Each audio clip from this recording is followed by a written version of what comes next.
I do a number of things, and the majority of what I actually do is the marketing side, getting the word out there. So I produced a documentary earlier this year called "The Journey to the Sermon on the Mount," in which I went and interviewed a number of people that came to that screening or that shoot day. More than 2,000 extras came to set in Texas in the cold, and we shot Jesus walking out onto a platform and basically smiling. I don't want to spoil too much if you haven't seen The Chosen, but that's episode 8 of season 2. And Kirk, you were there in the cold with us, and I believe season 3 is going to start on you and some of your Roman cohorts. Oh, that's news to me. Thank you. Yeah. Well, okay. There's the first spoiler. I gotta have you all keep quiet. No, you're there. You're definitely there, and watching this motley crew of 2,000 some people gather to watch this radical new preacher. So, but as Kirk alluded to, and he used the actual phrase mental illness, and I think as soon as we put illness on there, it receives such a negative connotation, and I don't necessarily want to dwell on that side of it. I much prefer calling it mental health, because it's we when we get hurt, or when our body is kind of broken down, we don't just automatically say, oh, we're injured, or oh, we're ill. It's just we just don't feel quite right. And so sometimes mental health is just a matter of not quite feeling right. And for me in Minnesota, where it's dark for the next 3 or 4 months, it gets really difficult. So I am not officially diagnosed, but I do claim to have SAD, seasonal affective disorder, and it can really be debilitating at times. And what I've done over the years is just try. So think of it as an up and down. Mental health, attitude, just disposition. It's an up and down thing, and there are things that can take this peak and turn it into a valley. So what I've learned to do, and here's tip number 1, and this isn't a lecture, it won't be a lecture, this is an interactive, this is just hanging out and talking, but one thing that I really implore you to do, if you have or recognize those ups and down moments, in those ups moments, remember what it feels like to be in those down moments, and find something that works for you. And it's going to be specific to you, because it's different for me, it's different for everybody. I'm in my office right now, which I don't use very much, but this is my wall of board games. Like I have an account at boardgamegeek.com, and I spend hundreds of dollars on board games every year. So one of my mental health remedies is learning a new board game and playing a new board game. So find what works for you, and just remember that when you're in the valley, try to really put a very tangible memory on the peak. And when you get into that valley, think, okay, this is how I felt during the peak, and I think this is something that can help me start rising back up towards that. So but enough of me just kind of rambling on. Let's I don't know how this works. Like Zoom calls, Google Meets, all this stuff can just become kind of a chaotic free for all. So I want to hear from you. Is it just a matter of people jumping in and saying hello, or do I call on people? What's the best method, Kirk, and for the team? Candace is raising her hand already. Well, first, if you could just give a history of your introduction into this industry and the turns that it's taken, and I guess how God has worked through you or orchestrated your path would be great. Yeah, I'm happy to do that. Then we can bombard you with questions.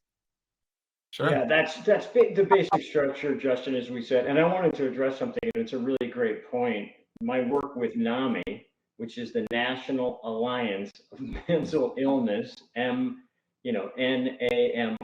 oddly, interestingly enough, you're making me realize they should probably change their name, the National Alliance of Mental Health. At any rate, yeah, great point. No, it's seriously, it's a great point, because the whole thing we're trying to do with NAMI is stop the stigma.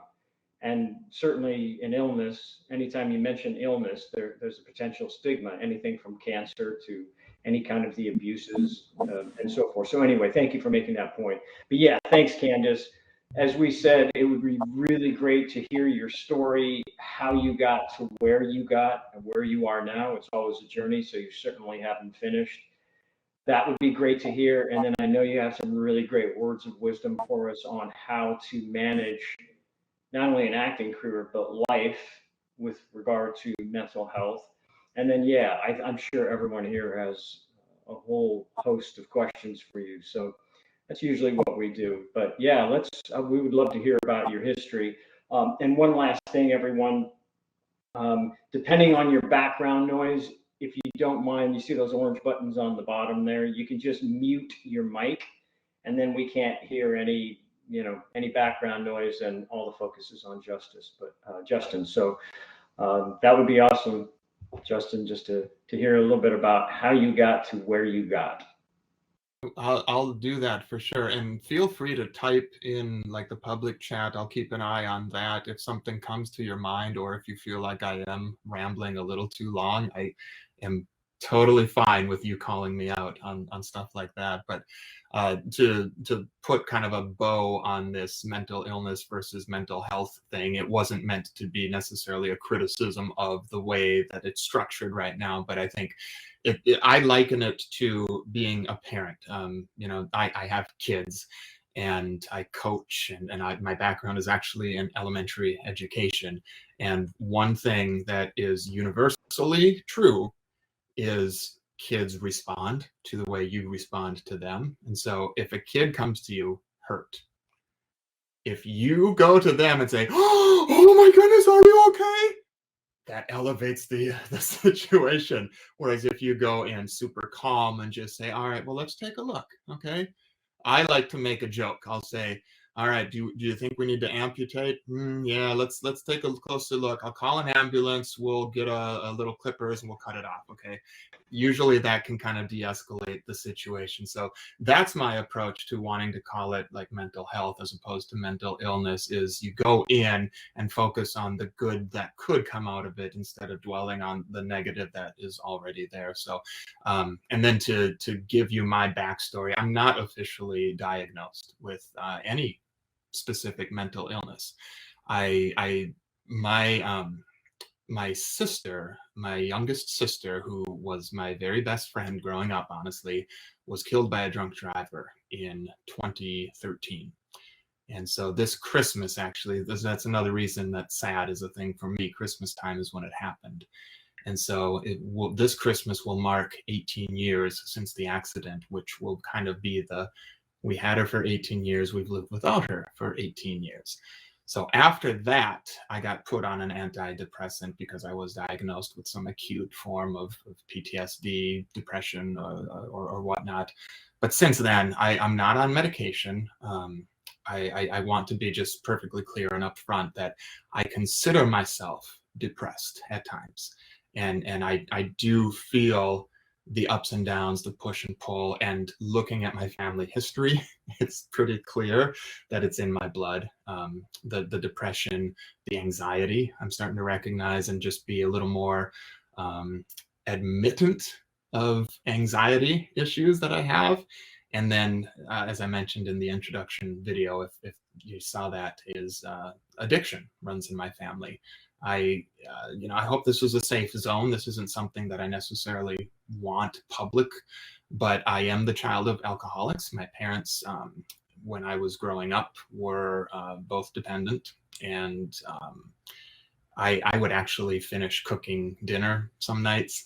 And this kind of helps fill some of the gaps of just why I was so close to my baby sister, because in some ways I felt like her dad growing up. All that to say, we are kind of the culmination of life experiences. And my experiences, while Some are pretty negative to me, still pale in comparison to some that others have gone through. My sharing of that story is not intended to make you feel sorry for me. It's not intended for you to compare yours, or intended for the comparison thing. Let's just get that out of the way right now. This is not a contest to see who's been through more trauma. I mean, I've been married for 20 years. That in and of itself, I think, is amazing in today's world. I've got 3 healthy, wonderful kids. I mean, we really don't, my 4th grader, the kid in his class, we just found out a week ago, has been diagnosed with leukemia. And so now his whole family is going through just an unimaginable season in their life. And so I consider myself blessed beyond anything that I deserve. And so all that aside, my story. I was born a poor. Wait, can I say that? That we can't do that anymore, right? That's the opening line of the jerk. Yeah, Steve Morgan. I was thinking about that line actually the other day, and how that would fly this day and age. And he even used the N word, if you recall, at one point in the film. And I was like, whoa! I thought about that now, and I go, I don't think that would work. Yeah, well, and I'm thinking Blazing Saddles as well. So wonderfully done, and so innocently inappropriate. It's clear, and yeah, today you can't even be innocently inappropriate, although I certainly try at times. But no, I'll start without getting too wrapped up in the details that I don't think are particularly important. I went to college and started as a computer science major, and I did well enough in high school that they put me in some 200 level courses, and it kicked my butt. I almost flunked out of school, to be honest. And then I switched to business, and that was just too boring. So I thought, you know what, screw it, I'm going to do what I want to do. And I changed my major to theater. And I called my dad and I said, Dad, I changed my major to theater. And the first words out of his mouth were, well, what's your backup going to be? Like, oh, and that just it was a dagger. But I get it, as a parent, there are certain things that my kids could come to me and say that I would probably want to steer them in a different direction. So anyway, the theater major lasted all of a week, and then I got my teaching degree and coaching endorsements in football and basketball. I thought, you know what, I'll rise the ranks and be a prominent coach, because I love doing that. I'm a sports nerd through and through. Was a high school athlete and college athlete, as a matter of fact. So I couldn't dismiss the love for the industry. So even while I was teaching 4th grade back in 2000, I got my first talent agent and did some commercials here in Minneapolis. So small market. And I'm going to go out on a limb and assume that most of us here aren't Los Angeles based. Give me heads up, I'm correct about that, or no, we're all LA. So therein lies a particular challenge, especially 20 some years ago, because the work that was happening here is bite and smile, or say something that should take 12 seconds in 9.5 seconds. That's commercial acting, and that isn't rewarding to me. I wanted to get into characters. Now, Minneapolis has a great theater scene, probably 3rd in the nation. New York, Chicago, Minneapolis might actually be 3rd. We've got the Guthrie Theater, which is world renowned. We've got the Chanhassen Dinner Theaters, which is great too. Can't think of her name now. I think Kristen Bell. No. Anyway, it doesn't matter. So there is theater, but I'm not a stage actor because I'm not great at memorizing lines, and anxiety. I would get just almost debilitatingly nervous before a performance. So what worked for me was interactive dinner theater, where I just had to have a rough outline of a script, and then I could just riff with the audience. I love improv. I love just messing with people, I guess. And so I did some of that in the Twin Cities, but still, the lure of Los Angeles and the serialized television that they were doing, to get on a show like Lost, which I know shot in Hawaii, but that's the example that I use because that to me was the start of like when television really became cinematic.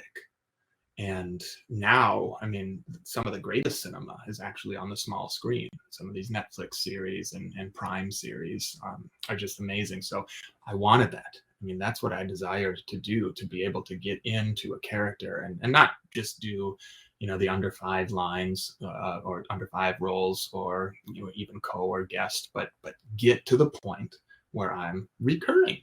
That was always the draw. And so I moved to Los Angeles, and I had an agent in LA, and that doesn't usually happen to somebody from a small market, unless you're ridiculously good looking, which no, or ridiculously quirky, like so unique that Hollywood can't ignore you. Somebody like a Steve Buscemi. There is nobody on the planet that looks or sounds like Steve Buscemi. You can't say, I want to hire someone like Steve Buscemi. Well, no, you hire Steve Buscemi if you want somebody like Steve Buscemi. So I didn't have that going for me, but a casting director from LA that cast me in an independent film that came through Minneapolis connected me with an agent in Los Angeles. And so arrogance, maybe some visions of delusion were in my mind of uprooting my wife and 3 kids from their school, taking my grandkids away from both sets of grandparents, and going out and living in Santa Clarita, California, which is just north of Los Angeles and just a few dollars cheaper than Burbank. And I only auditioned like for, I auditioned for CSI because they're cycling through actors like crazy, trying to think if there was one other, I think there was one other like major project that I auditioned for. They just weren't coming in. I'm a 39-year-old, take your pick, normal looking dude from Minnesota with no IMDb credits. So the odds were stacked against me, but still I felt God was bringing me out there. And in hindsight, I do believe that he did, but it wasn't for the reason that I thought. Anyway, I did like those investigation discovery things. I did what was essentially a glorified background role on NCIS, but it did give me the IMDb credit. I have pictures. I met, the people on that set, and they were just fantastic. Can't think of his name. Harmon. Mark Harmon. Yes, Mark Harmon. Super great guy. Actually took the time to look at the call sheet and learn my name before coming over and introducing himself. So he actually came up and said, "Hey, Justen, Mark Harmon, thank you for being here," which that in and of itself stands out to me because I've been on a number of sets where these stars will do everything in their power to avoid eye contact with you. There are even some actors that have it in their contract. Now, I did a fair amount of background work out there.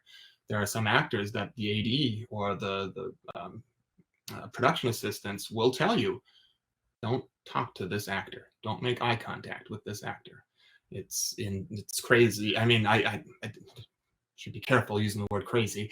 It's remarkable to me that that people like that exist, and I want to not necessarily bastardize them, but recognize that maybe there are some mental issues going on there, and that they need to just be able to stay in the zone and not have to worry about being threatened or anything. So, long-winded way of getting to moving back. Justen, if I could interject, just the Mark Harmon story. He did the same thing with me. I was a guest star. I was like sort of in the first scene. He called me. I don't know. He got my number from my agent and literally left me a message and said, "Wow, great way to start the episode. Thank you so much for being here. Great job. I think you're setting the tone." Yada yada. I was like, I thought it was a joke, but it wasn't. It was him. So sorry to interrupt, but yeah, he's a really, really good person. Well, and that plays well into what I feel like my purpose is the stories like that stick out. And I know that some of the things that I do on set or with guests that come to set stick out, and it blows my mind, because what I think is just normal, decent human nature is kind of a rarity. So hopefully you all have that in your mind, that if you're given the opportunity to be in a position such as Mark Harmon or whomever, to just I don't want to make this a faith thing. I think a lot of us are believers in this group. So those of you that aren't, please don't take this the wrong way or anything, but just to be Jesus to the world, to spread love, because that's what the world needs more than anything right now, is just loving on each other. And so, yeah, thank you, Kirk, for sharing that.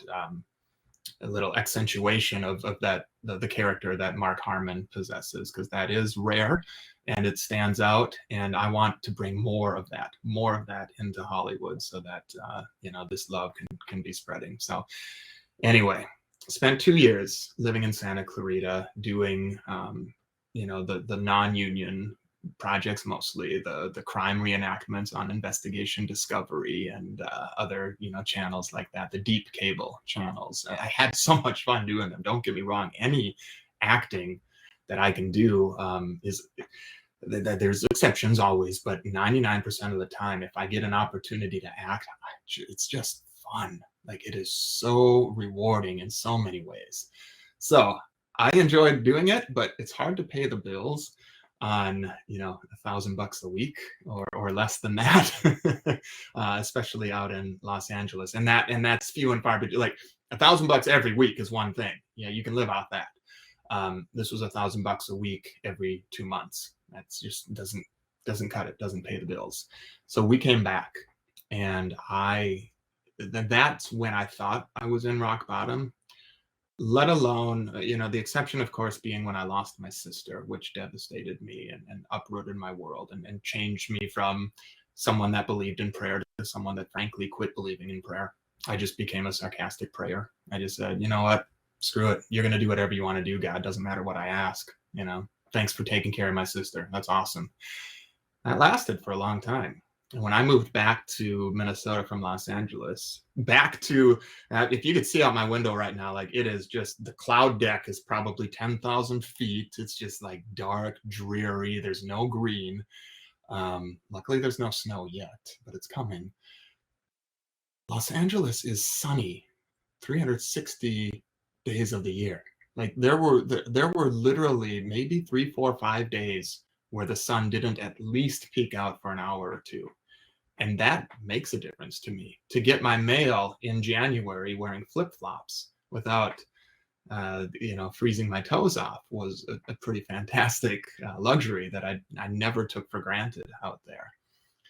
Let alone the creative energy that Los Angeles has. There's just a creative energy there that you feel. Those of you that have been there, or have lived there, spend time there, Kirk, I'm sure that you can attest to just feeling a particular creative energy that's in that city that just doesn't exist anywhere else. So back to Minnesota, where I was just going to quit the industry altogether. Really got depressed, really wanted to end my ties with any type of acting, any type of writing, or anything. And I had worked as a screenwriter. I had gotten paid to do some writing. I had gotten paid to do some directing. I had gotten paid to, well, no, I don't think I had ever been paid to produce at that point, because everything that I had produced was my own. So, and I never paid myself. Mistake. But I had made money doing all of those things. And I just wanted to be done with it, because it never got to the point where I thought, oh, I've made it, right? And that's such an ambiguous phrase. I told one agent. Now, smaller markets, you can have multiple agents. LA, you basically have one theatrical, one commercial. Sometimes it's the same. Then maybe your modeling agent is even different, but you can't have like 2 theatrical agents in Los Angeles because of SAG, because of guild rules. Smaller markets, those rules don't apply. So I had been repped by 3 or 4 agents in Minneapolis, and I only told one that I had returned. And I got an audition, and I'm like, okay, what the heck? I'll do it. And I booked it. And it was a national commercial. It paid pretty well, and it was fun. It wasn't just a bite and smile. I actually got to do things in it. And okay, fine. Okay, what are you trying to tell me? Next audition I went on, I booked it. And to book 2 auditions in a row, now this isn't about a talent thing. Please don't take it as such. This isn't me saying that I nailed 2 auditions in a row. No, this is 2 auditions in a row that were looking for somebody that looked like me. And I didn't suck. That's kind of what auditions end up being. We were looking for somebody that looks like you. Don't suck. Okay, great. You got it. And so just the 2 auditions in a row, the second one didn't pay all that great, but it was still a lot of fun to do. And it wasn't long after that Dallas Jenkins had shown his short film, The Shepherd. And it turned out that they were going to make a whole series out of it. And Dallas and I had met about 10 years ago, maybe 12 years ago, at a little festival here in Minnesota. And we'd stayed in contact. And I think it's important to emphasize 2 things there. 3 things, okay? I met Dallas. We stayed in contact. I didn't text him every day or every week. I didn't ask him, can you do this for me? Can you do that for me? No.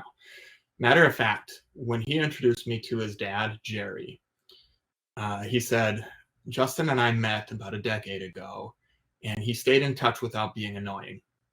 And I think that is just fabulous advice, honestly. And, to quote the Bible again, love is patient. And if you love this industry, you have to be patient with it. And if you're building relationships, you have to be patient in those relationships because you don't know how long it's going to take. If I would have messed up somewhere along the lines with Dallas, none of this would have happened. I wouldn't be on The Chosen right now. I can guarantee you that.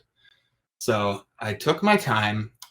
Were there times that I really, really wish I could have, I auditioned for Gavin Stone, not for Gavin himself, but the movie. Dallas let me audition, and I think the audition went fine, but it was shooting in Chicago, so you all understand local hire rules, right? It's a lot cheaper for a production to hire somebody that is local than to fly somebody in.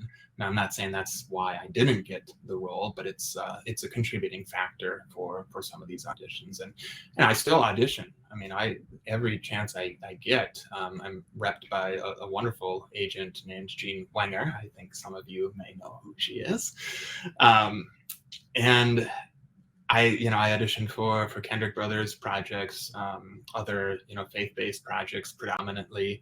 And it's just, you just keep going at it. I went off on a tangent now and I don't remember.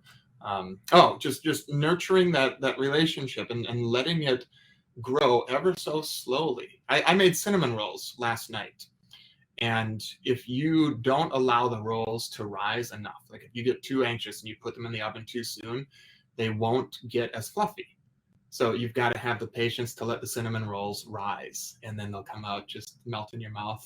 Fantastic. But if you put them in too soon, they're going to come out a little too dense, and they're not nearly as tasty. So I look at relationships in the film and television world very, very similarly. And I know what it's like to just be anxious and want to, to just prove how excited I am and how passionate I am about this industry. I'm going to show you that I am so passionate, I'm so talented, and I can do this. You don't know what you're missing by not hiring me for this or not casting me for that. Just take it back a bit. And remember, time is just kind of this nebulous thing too, because I started to play those games. 39 years old and had never booked anything overly significant. My time has passed. The hairline's getting higher up. The bags under the eyes are getting a little darker.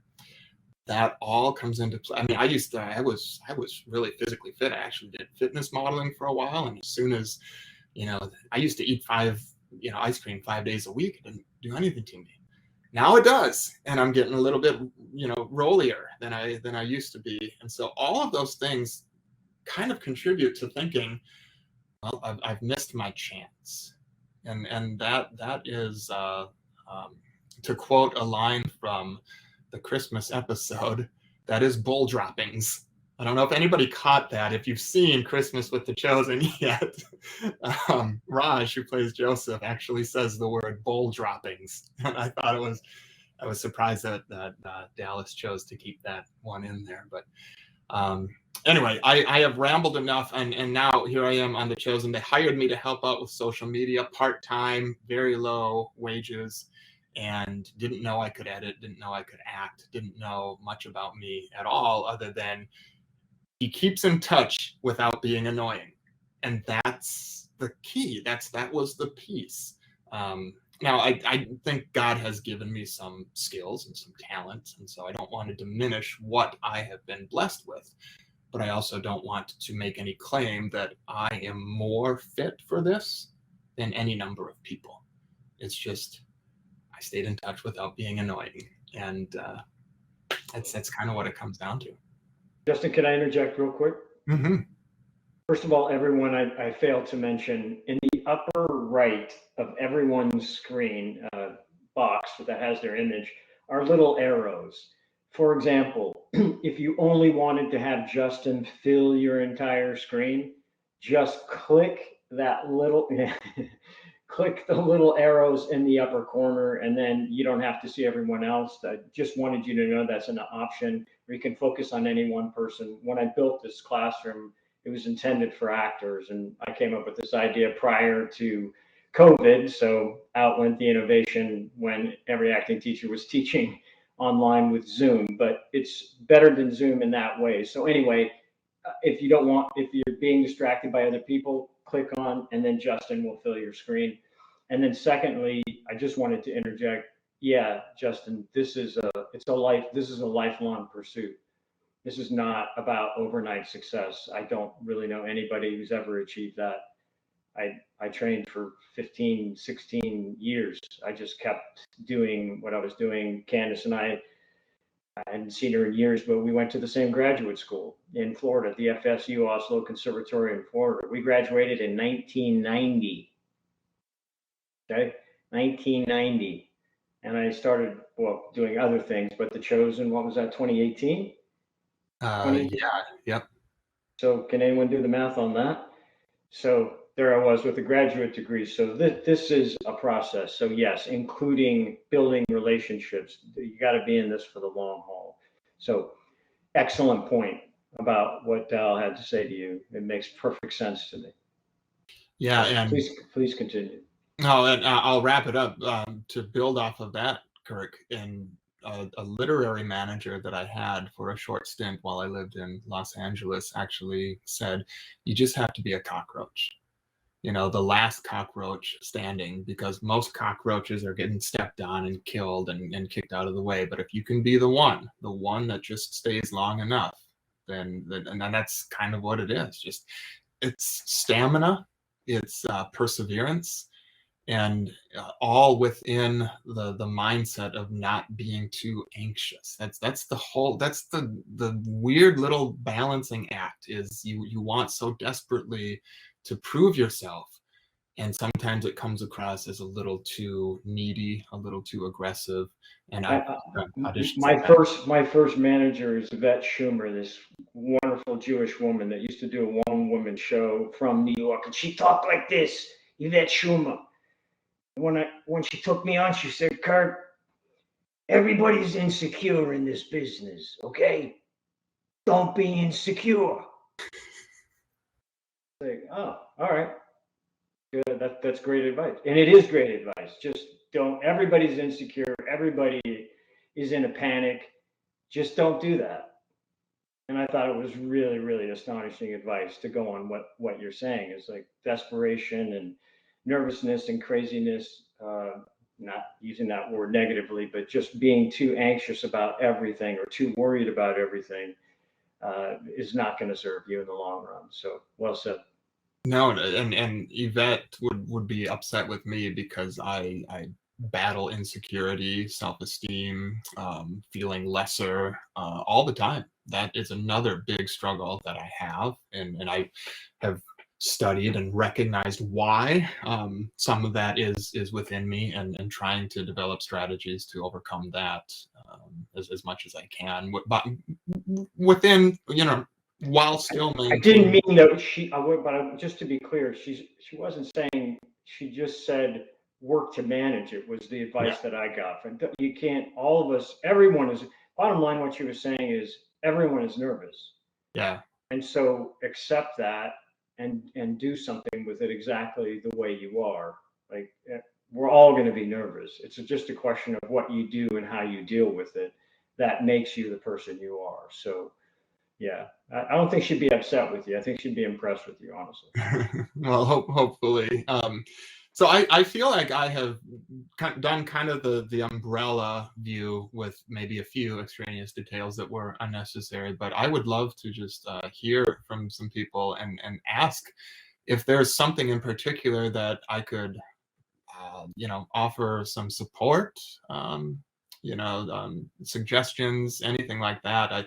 I really like the interactive class more so than the preaching. In fact, if I were to start at church, I would take sermons out and just have them be group Bible studies myself. But that's just me.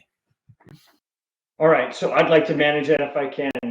So Justin is looking for questions, or anybody, raise your hand. I think I saw Valerie first. So Val, if you could turn on your mic and then ask us. Valerie, by the way, can you turn on your mic, Val? Yeah, your microphone. Yes, yes. Oh. Okay. Yes. A technological wizard I am not. I have something that goes with that as a member of this group, I'm here because of the creativity. I'm not here to become an actor. I think that's something I might have tried 30 years ago, but this was important. Some of the class members know that I beat cancer when I was 50. And during that time, during that chemo time, I kept trying. My work wasn't up to par, but I kept trying. I kept working. And when an editor finally bought me 3 years later, after a 3-year hiatus of not selling anything, she said, "You know why I'm buying you?" And I'm thinking, well, yeah, because I'm wonderful. And she said, "No, you never quit." And that fits everybody's aspirations. I never quit. And it wasn't that I was particularly good or particularly talented or particularly gifted or what have you. I never quit. And that made the difference. And it makes the difference in anybody's life. And yes, I had been on medication, and yes, I had been suicidal. So yeah, been there, done that, and I do understand. That's it. I'm done. Well, congrats on, first of all, defeating cancer, and yes, thank you so much for overcoming the suicide, and hopefully that is not still a thorn. No, but it does run in my family. It unfortunately it does. Both my kids have been affected at one time or another, and everybody's fine now. We got through it. A lot of prayer, and that's what brought me to Jesus. So hey, well, how can I object? I didn't go to him. He came and hunted me down. So there you go. Oh, that's amazing. I'm going to mute now because I have a tendency to babble. By the way, for those of you who don't know, Valerie has written over 70 wildly successful Christian novels, and she's always a great voice of inspiration and kindness. So thanks, Val. That was amazing. And it's so true. Success is our only option. Who would like to go next? Anybody? Just raise your hand and I will select you. Any hands? I'm not seeing anybody do anything. David. Okay, well, thank you so much for this session. It's awesome. I am not an actor. I am a writer-director, and just wanting to learn as much as I can about this side of the, I kind of have to relate to actors if I'm going to direct. So my question would be, what would you suggest for someone like me to try to get name talent involved with a project I'm working on? What's the best way to approach actors to get them involved in a project? Sure. Yeah, it's a loaded question and requires just an innumerable number of details before I'm able to give a really intelligent answer. But the biggest thing, actors want to work. Actors want to act. Nobody, no matter how big or how small you are on the star meter on IMDb, wants to sit around doing nothing. Now, can you reach a Keanu Reeves? So is that a terrible reference? That's dating. Oh no, The Matrix is coming out. Yeah, that's he's modern. He's relevant. Can you reach a Brad Pitt, a Bradley Cooper? Probably not.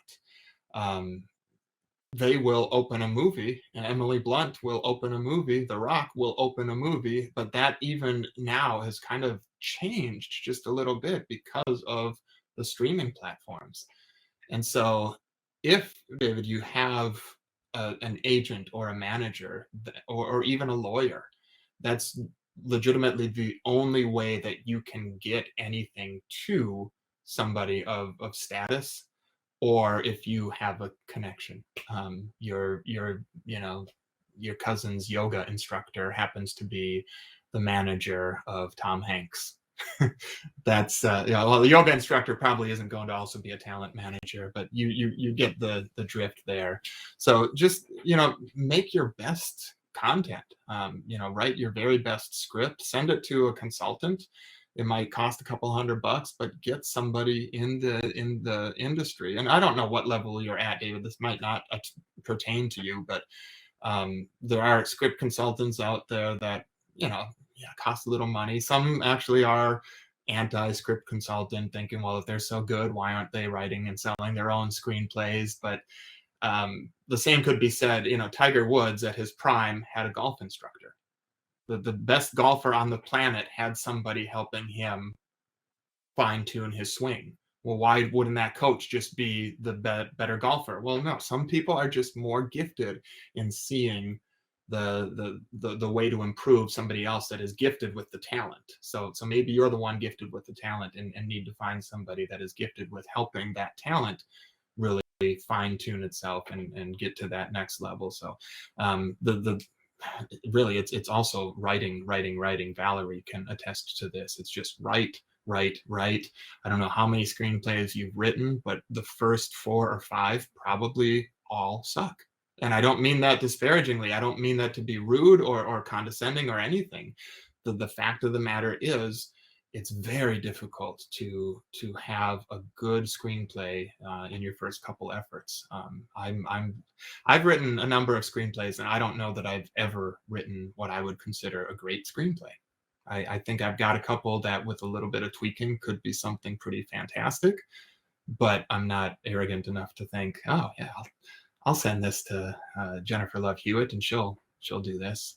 Sorry, now I'm dating myself again. Like, she was my crush, my Hollywood crush for ages. I don't know.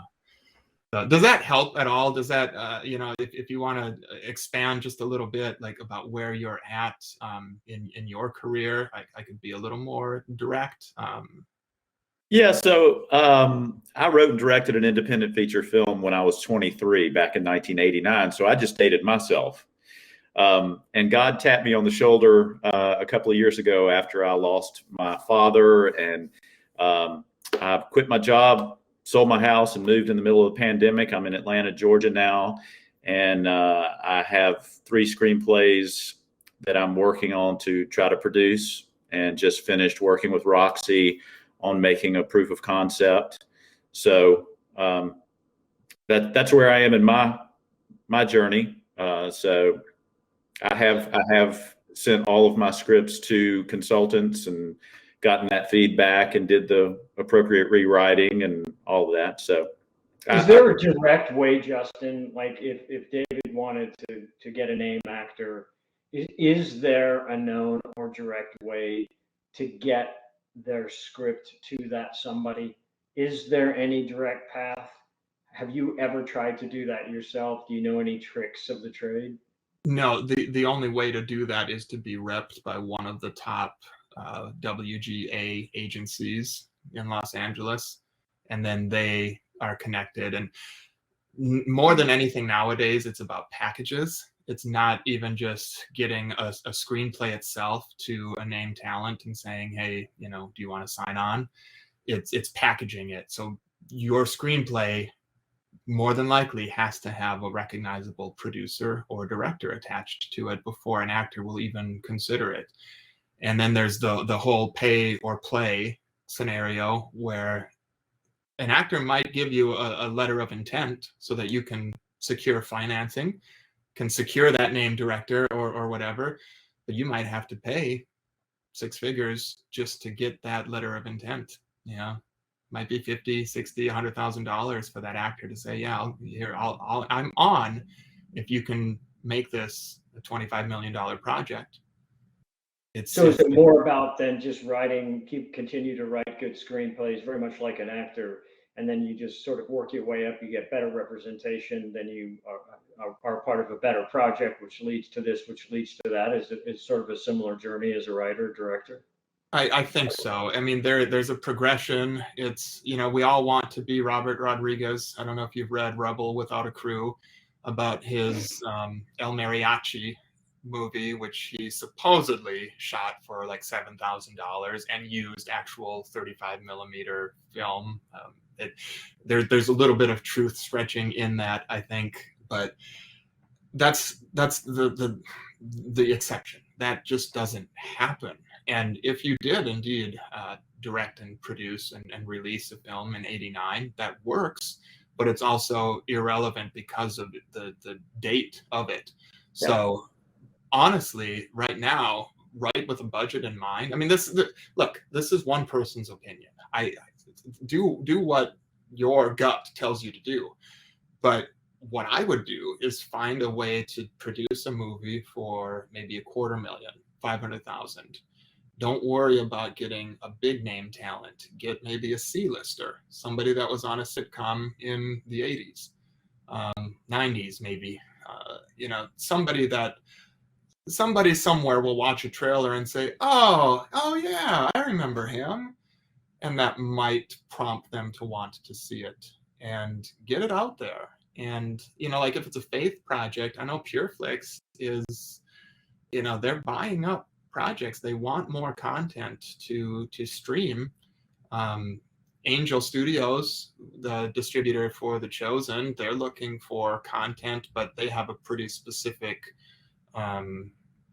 model that they're doing. They're not looking to buy completed content necessarily, but I would say if you can somehow find a way to do a $500,000 movie and make it look pretty decent, it puts you on the map at least. And you have that on your resume. So when you are approaching people for your $5 million project, let's say, well, what have you done? And that's the tricky part. Like even me, like I have a number of things in development, but I don't have that producer or that director reel. I've directed a bunch of low budget stuff. None of it is anything that I want to put on a reel and say, look what I can do, because it's not good enough. So even me being kind of plugged in and being connected to, you know, people. This morning I did a live radio appearance with Paul Long and Brad Silverman from Kappa Studios. So they do. Did you hear that, Tara? How did you hear? Does that stream, or do you don't live in North Carolina?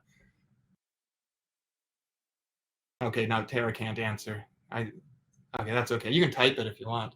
But David, that's I feel like I'm such a downer when I give answers like this, because and Kirk was asking, is there a surefire way? And the surefire way is to be J.J. Abrams. It just, you know, but to be J.J. Abrams, you have to start out as, you know, forgive the term, but a nobody, because even J.J. was a nobody when he first started.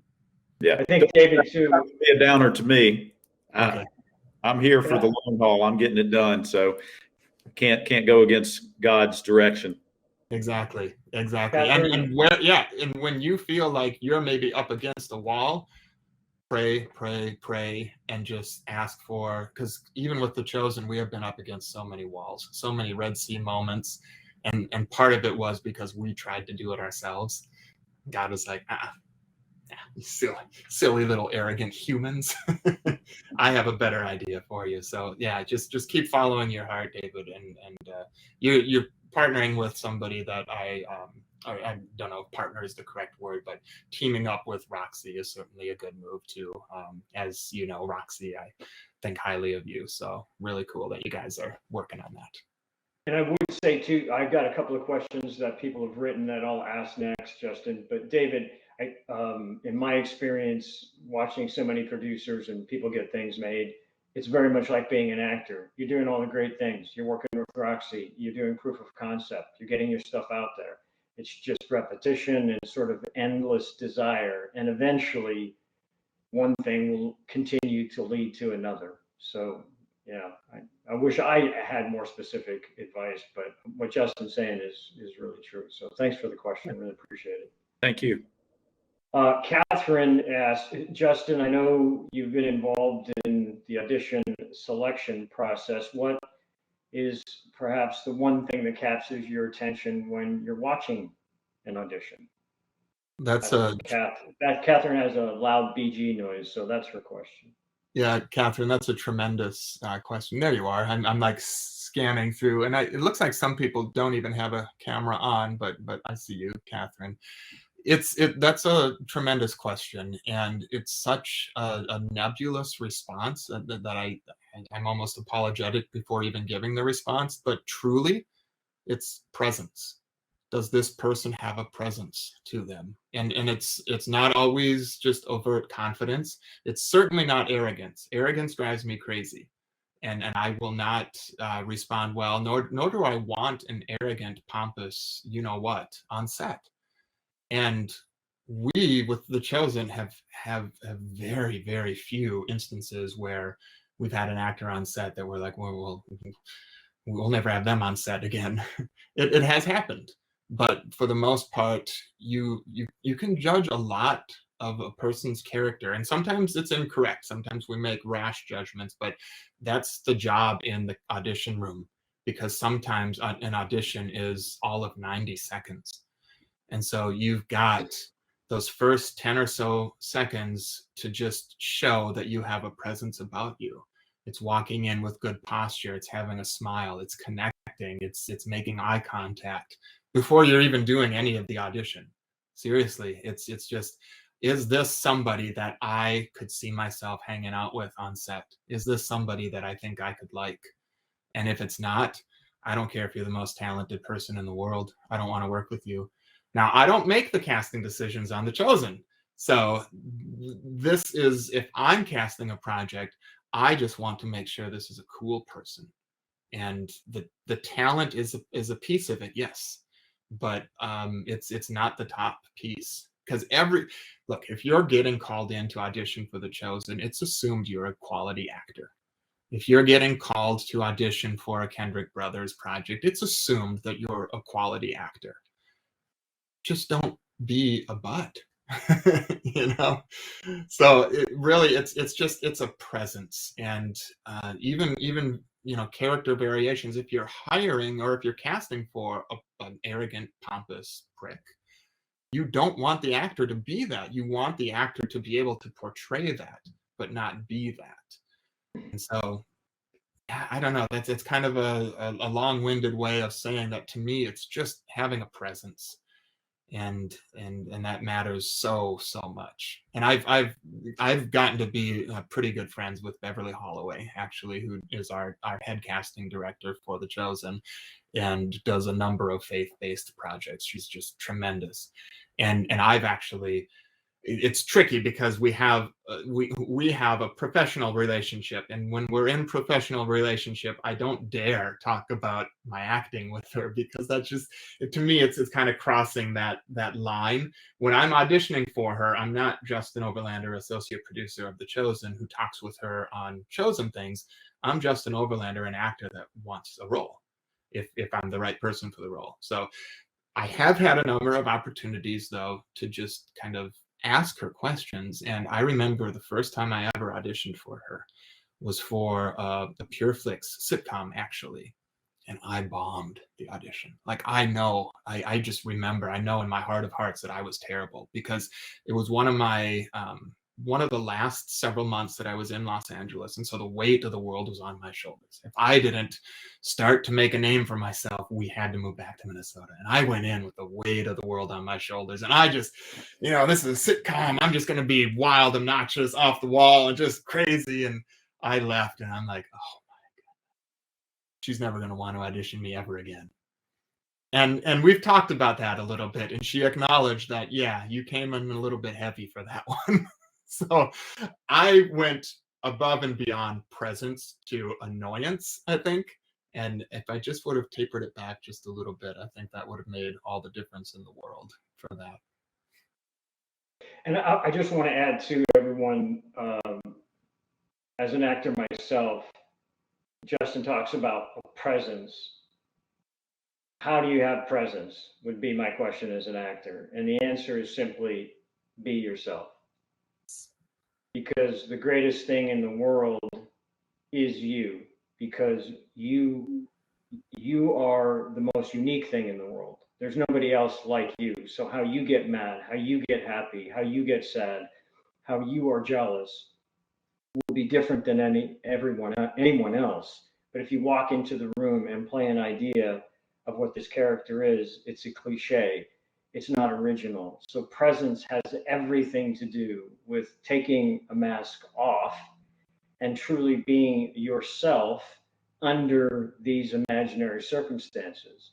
And everybody, if you look around the room today, everyone has a presence. If you just look at how everyone's sitting, how they're listening, how they're thinking, that is what you need to bring to the audition. And that, I think, is what presence is and what will stand out. So just as a side note. Oh, 100%, Kirk. I couldn't agree more about embracing yourself. Be you. And this actually leads me to, can I share this other story here quick? Of course. So no more stories, Justin. That's about it. Okay, I'll make this one quick, I promise. Years ago, there was a kind of there's a management company that still exists here in Minneapolis, and they focused mostly on up and coming talent. So a lot of the actors were younger, some are just older, but wanting to kind of dabble in this or see what it would be like, or if they've got what it takes. And one of the things that I did for them is I would write scenes, or even sometimes a full short film, and I would direct it, and I would edit it, and then I would make reels for these actors, which is something that I think is actually very valuable. If you don't have yourself on tape, get yourself on tape, make a reel. But I did a reel, and there was this one actor in particular that was 18 or 19 years old, and he had a particular look about him. And I wrote what I thought was the perfect character for him, kind of a slightly nerdy, slightly awkward sidekick. A couple weeks later, he was irate to the point where he didn't want to pay for any of what I did because he said that I miscast him. He said, "This is not, I'm leading man." If you are truly leading man type, let somebody tell you that. That's fine, okay? This guy was not. And there's nothing in the world that is going to turn him into leading man. No, look, I'm not, look, Seth Rogen is leading man, but a quirky leading man. Even Tom Hanks, for that matter, wasn't your, he's not your, Cary Grant, really good looking, or Brad Pitt, really good looking leading man type. But this particular actor that I did this demo reel for, and he even had kind of a nasally voice. So he was like, "Hey, how's it going, ladies?" And it's not like he was bad looking. He wasn't ugly, but he just had a quality. His presence was to be kind of the quirky, slightly awkward person. And he was just irate with me. And so what I said to him is, you need to just go to a mall somewhere and just walk up to random strangers and say, "Who do you think I could be on a TV show?" Now, that's kind of a weird, awkward thing. And in today's world, I don't know if you can do that anymore. This was a while ago. But it doesn't really matter how you see yourself. what matters is how the world sees you. And that's getting to a kind of a delicate subject. And I'm not trying to say that you have to conform to what other people see you as, but casting directors are going to immediately, when you walk in the door, typecast you. Like it or not, you are typecast immediately. Once you've established yourself and you want to kind of break out of that type, then you can look for the projects. And David, if you have a role for like Matthew Perry that is nothing like Chandler, maybe he's looking for something like that, because that is a difficult thing. Look, after The Chosen, Jonathan Rumi is going to be desperate for a non-Jesus role. He's going to, I'm sure of it. And I have no authority to speak on his behalf. This is just my gut. He probably will cut his hair, shave his beard, and try not to, because that's the thing. Once you are recognized by the world as something, that's what casting directors see you as too. And so it's difficult. I mean, Screech from Saved by the Bell couldn't be anything other than Screech. So I went off on a little bit of a tangent there, and I'm not even sure that I believe everything that I just said, but it's so important that you have a good understanding of what your type is. And there is wiggle room within that type, but you just can't be the leading man hunk if you're not the leading man hunk. Justin, there was a class, I never took it, but all you actors out there, it goes on exactly what you just said. As opposed to walking up to somebody, get another actor friend, one or two, go to the mall, and have one of you stand over there to the side, dressed however you think you want to be dressed. Have your other actor friend go up to strangers and go, "You see that guy over there? What do you get from him? What kind of characters do you think he could play?"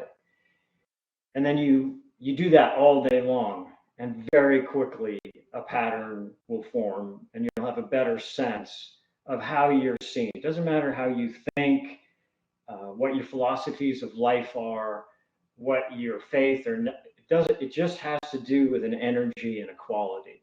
And so, excellent point, Justin. The best way to do that is just go outside of yourself. And when I started as an actor in the beginning, all I was ever cast as was bad guys and murderers and psychopaths and things like that. And it wasn't until I did the X-Files where suddenly that thin blue line between, I was an FBI agent, a recurring character on the X-Files. And then so suddenly, then my career shifted and it was FBI agents, and it was not the bad guys anymore. It was the good guy trying to chase the bad guys. So I had no control over that. All I tried to do was embrace whatever the sides were for an audition and bring myself to those circumstances as best I could. And I believe that the rest would take care of itself over time. So great point. Yeah, and an asterisk needs to be placed there too, because I haven't achieved a certain level of success in Hollywood. I'm not at the status where I can say, well, this is what worked for me, because I'm still striving for that as an actor. One thing that I do have, though, is the luxury of having been on the other side.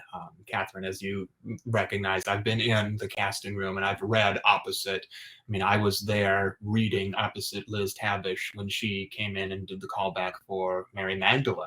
And by the end of the audition, we're both just bawling our eyes out, legitimately crying, because there was such a connection to the material.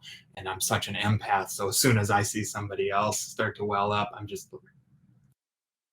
So, and I had the luxury of being able to do that in front of Beverly Holloway and our Texas casting directors as well, Tony and Sally. Maybe that has contributed to Beverly now feeling more comfortable calling me in for more auditions. I don't know, but so any advice that I give, like just on the acting side of things, always has to be with an asterisk. It's my opinion. It's what I've experienced. And having the luxury of being on both sides of that. And yeah, Catherine, I have seen people walk in with an energy that tells me right off the bat, I don't care about this performance at all. because you're bringing an energy that I don't want on set with me. Now, again, it's not my decision on The Chosen, but luckily Dallas I mean, luckily I align with what Dallas and Beverly and Dallas's wife Amanda want. we want good people, decent people, and that comes through, I think. All right. I'm looking to see if there are any other questions in the public chat. But Candace, your hand is up. Yes, ma'am. Please go ahead, Candace. Unmuted now. Glad to be here. Thank you. It's always so good to see you, Kirk. So good to see you. Love you. Thank you. And Justen, Love thank you you for sharing so much. I wanted to tell you just a small story before I ask my question is because of my husband's job, we were moved to Minnesota for 2.5 years. I had a child born in Minnesota. I had three and under in Minnesota. And I was miserable there. The people I loved, but honestly, the whole entire place is gray. When you land at the airport, it's gray. The carpet is gray. The buildings are gray. Everything is gray. So I'm going to ask you just this question, and then I'll ask my real question. But why would you move back there? It is family, 100% family. And I tell you what, the 5 months here that aren't gray are beautiful. There's no place in this country that I would rather be than on my lake in northern Minnesota in May, June, July, August, and September. When I was there, only nice weather for 6 weeks. 6 weeks. And I'm like, oh, I cannot. I was so thankful when his job moved us to Tennessee. I was like, thank you. Yeah. I personally, I don't know if I struggle with seasonal depression or other, but I honestly, being born in Florida, I was like, I need the sun. I need the sun. So anyway, I would move all my family to the sun. There you go. Oh, believe me, I've tried, but my parents are the most homebodies of homebodies ever. Like even when they would fly out to California to visit us, it was just a chore and a half to get them to do that. So, wow. Well, maybe so. One day, maybe. Anyway, my question is this. Tell us about, because you were saying, you're talking about that you're helping with the producing and you're helping behind the camera. And I'm familiar, with the work in front of the camera and stuff like that. I would love to know more about your work on The Chosen. I mean, do you go to Texas every time they're filming? Do you need to be present on set all the time? And Kirk, I love your work on The Chosen. I think you're brilliant. I think you're wonderful. So anyway, but Justen, that's what I'm asking. What are all the things that you are doing while you're there? And do you need to be there? Yeah, it's an interesting question. I have the discussion with my 16-year-old daughter regularly about the definition of the word need because she doesn't have a very good grasp of it. But for all of season 1, I was on set every single day, start to finish, before start, after finish. And for the Utah leg of season 2, I was on set every day as well. When we did the Texas leg, I was still working on, or just kind of getting started on that Sermon on the Mount documentary. So I was traveling elsewhere. And I went down so I got out of Minnesota in January to go to Puerto Rico for a few nights, which was fantastic, much needed. I was only on set for the Sermon on the Mount and the weeks surrounding that during the Texas leg. When I'm most needed on set, and what I had done in season 1 for the most part was introduce new actors. Like I would be the first one to greet them when they would show up on set, and just kind of even before they had dawned on me the producer credit, the associate producer credit, I was just kind of, Dallas would say, just meet the actor, just be the person that goes and meets them. You're warm, you're good, I want you to be the first face they see. And so I did that and developed a good rapport with all the actors. And I ended up, especially on season 1, heading up the behind the scenes department and coming up with concepts for videos, telling the behind the scenes photographers and videographers what to capture. I would even host some of those videos. I would host the live streams and such. And when we would do cast and crew interviews, generally I'm the person behind the camera doing the interviews, because I don't go in with questions.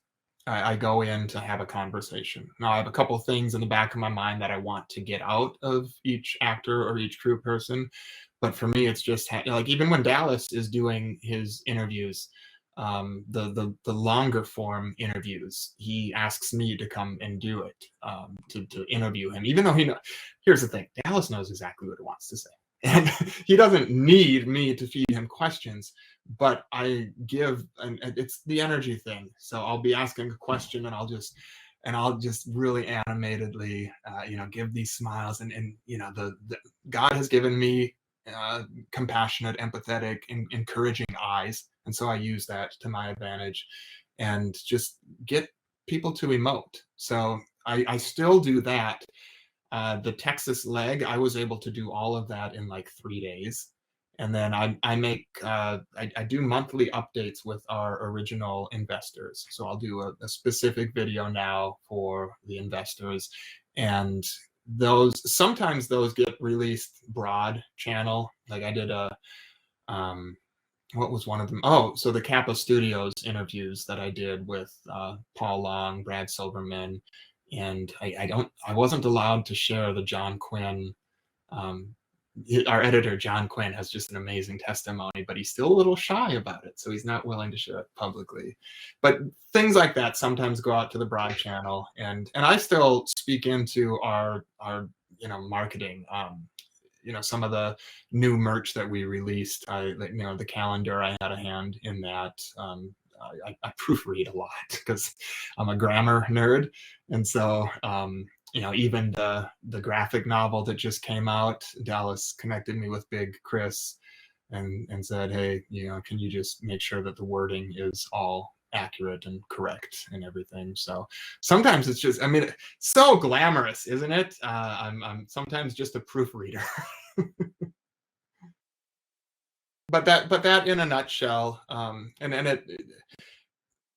still do a fair amount of outreach too, and still speak into our behind the scenes videos, because God has gifted me with the ability to craft a story.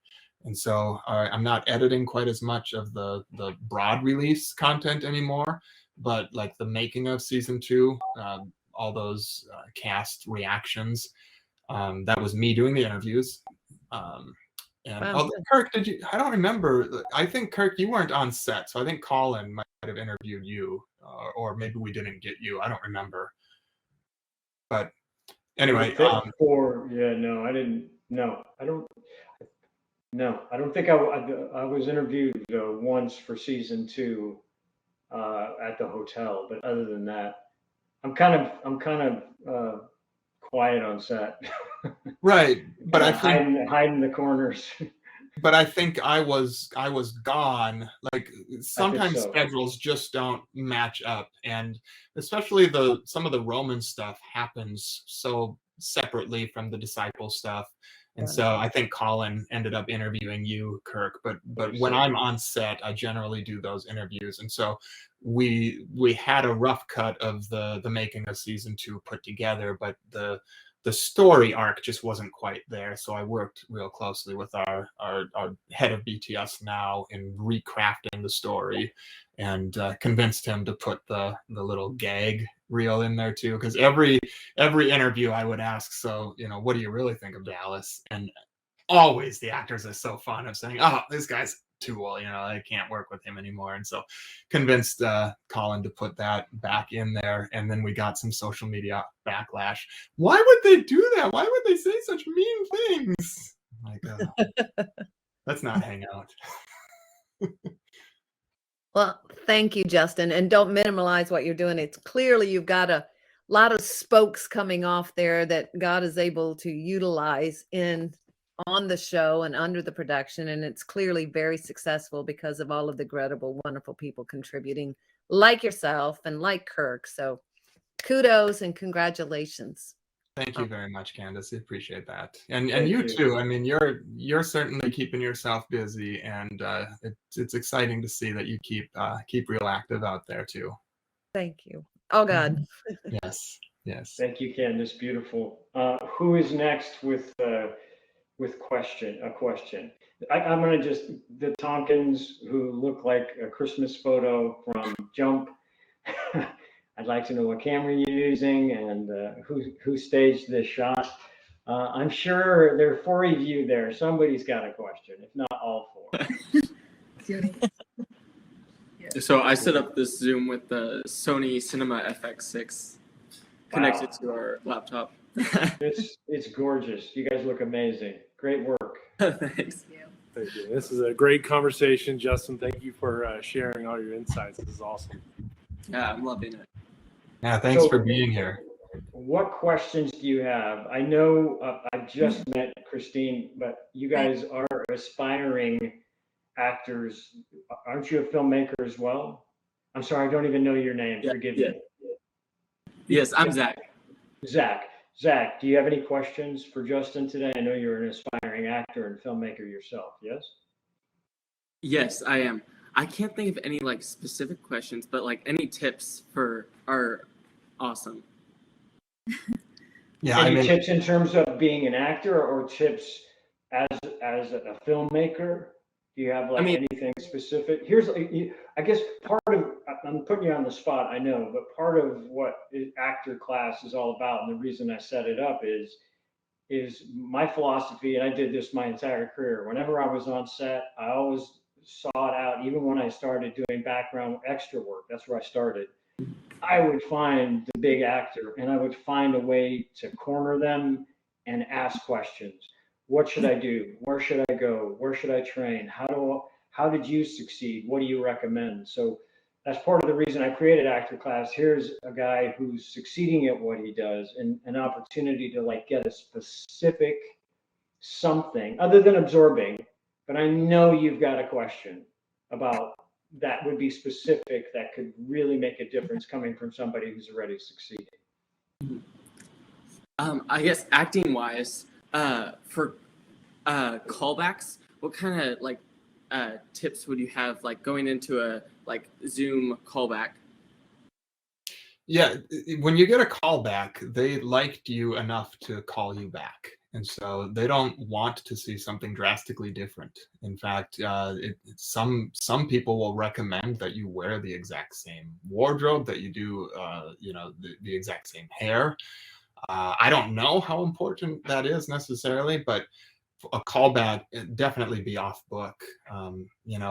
With most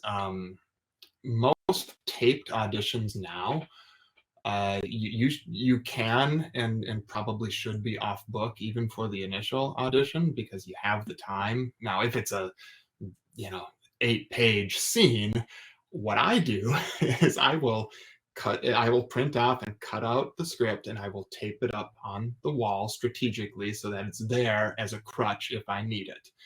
In-person auditions, and I've heard this from multiple casting directors, if we ever get back to in-person auditions, the first audition, casting directors don't want you to try to be off book. I mean, try, but they don't want you to not have sides because nothing slows down and derails a day of casting more than somebody being 2/3 of the way through a scene and then just be like,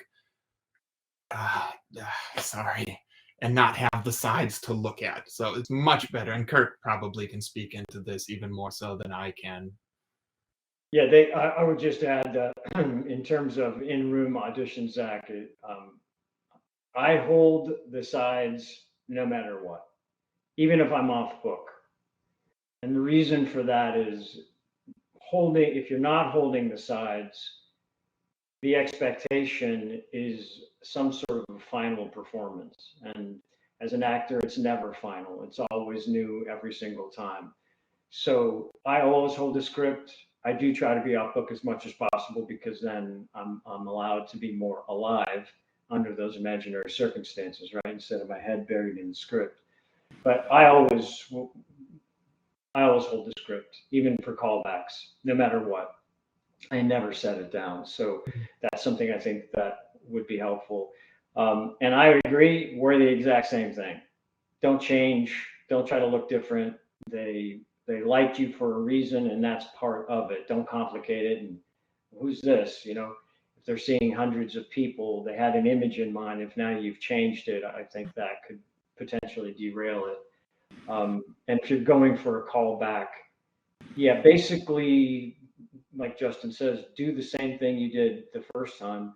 If anything, be more off book if you can, if you weren't the first time, and just bring maybe deepen it would be my advice. Whatever that might be, more personal, more real to yourself. And again, it's about bringing yourself to those circumstances because how old are you, sir? I'm 18.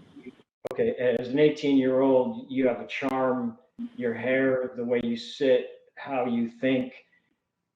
That's what you need to bring to the room. That authenticity, that's what's going to stand out. That's what's going to be unique. So always remember to don't act ideas, don't think of cliches or how somebody else would do it. Just ask yourself a very simple question. And that is, what would I do if I were in this situation of this scene, whatever the situation is? What would I do? And then you bring that humanity to it. And then it's going to stand out. It's going to be unique and it's going to pop. You might not be always right for the role, but you will be remembered. And maybe they'll have you read something else or they'll remember you for next time because everyone knows the truth and everyone loves the truth. And when they see it, it's jarring. So I guess That's that great would be advice. Thank you. a little bit of advice.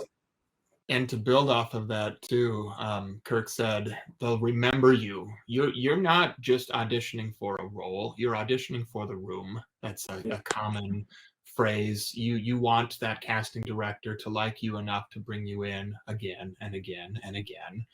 And being that so much is done virtually, and Zach, with you having a technical savvy to yourself too, never ever skimp on lighting and audio. Never. You have to be heard clearly and you have to be seen. Your eyes need to be seen. So even if you don't have, I mean, you guys look great. There are so many setups here. I mean, I'll point out Candace too. I mean, you're so well lit there. I mean, a lot of good lighting here, but just make sure if you don't already have it, invest in a $20-$25 ring light from Amazon. That's what I'm using right now. And I feel like I'm pretty evenly lit, and there's even a little bit of a catch light in my eye, which really helps accentuate things. So just, get the technical stuff done, set up, so that you don't have to worry about it during the audition, but you seem real savvy with that already. And make sure you've got good, clean audio. Shut off the air conditioning or the heating if you need to temporarily, because that white noise can really lay things down, kind of be distracting. No dog barking. And when I do submit an audition, I bring it into Premiere Pro, and I even add a couple audio filters to it just to enhance the voice. And for whatever it's worth, we had a mentor a few weeks back, a really good friend of mine, Brad Greenquist, a wonderful actor, character actor I've known for like 25 years. And he recommends, like, it's your audition. If now in this world of self-tape, it's your audition. So be creative. It doesn't always have to be this, you could like use the camera. Don't be afraid. That too is going to stand out. If that, of course, you don't do that for no reason, but under the circumstances of the scene, if there's something you can do, and like, I don't know, like turn around and then pop out and then whatever, make it your own. Because you now are a filmmaker too, when you're auditioning yourself. Back in the day when I was doing a lot of audition, you'd have to drive to the casting director's office and they just put you on tape. Now you get to be filming yourself. So be creative. Like, don't hold back. Use it, as Justin is saying, like, bring it, because that is going to stand out as well. This might be borderline gimmicky, but something I did not too terribly long ago is I auditioned and I got called back to read for a different character. The first audition, I don't grow scruff great to begin with, but I had enough scruff that it was recognizable. So for my callback a week later, I had still kept it growing. And I did the slate and I said, oh, wait a sec. And I ducked down, then I went and shaved, popped back up. So in the audition, it looks like it's just a down and up. And you know what? It might be gimmicky, but those are the types of little things that you can do. So just to make yourself memorable. Or I remember I once did an audition. I don't recommend this necessarily, but I submitted an audition where I cut it so that I was acting opposite myself. And when I went in person for the callback, this was long enough ago that we had in-person callbacks, and the casting director said, "Oh yeah, you're the one that did the back and forth," and I'm like, "Yeah." Oh, that's So I don't know that I suggest that necessarily. I certainly wouldn't rely on it, but kind of as an outlier when the situation is right. Like this one in particular, I think they were casting both roles. And that's why I wanted to have just a slight variation of it. So awfully gimmicky, not something to do very often, but it was, hey, they remembered me. So. But I think there's a common theme here, Zach, and that is it's about being authentically yourself. And that was an idea Justen had that allowed to show some of his personality, some of his character, something that's different. Another, it's a vital, it sounds cliche, but not only are you enough, but you're everything. Just as Zach. Mm-hmm. So don't try to be somebody else. Don't try to do something else. You're everything. Embrace that humanity at 10, at 18, at 60 something. It doesn't matter. It's you are enough, and the camera will see everything. And if you think it, I'm going to see it. Don't show me anything. If you think it, if you're watching, I'm going to see it. Just trust that. Camera's just a fly on the wall. Don't do anything for the camera. Camera serves you. So authentically yourself always. So anyway, sorry if I keep on adding these actor tidbits, but no, it's fantastic. And can I build on that just really briefly too? This kind of goes back to the overarching mental wellness that we're trying to get at too.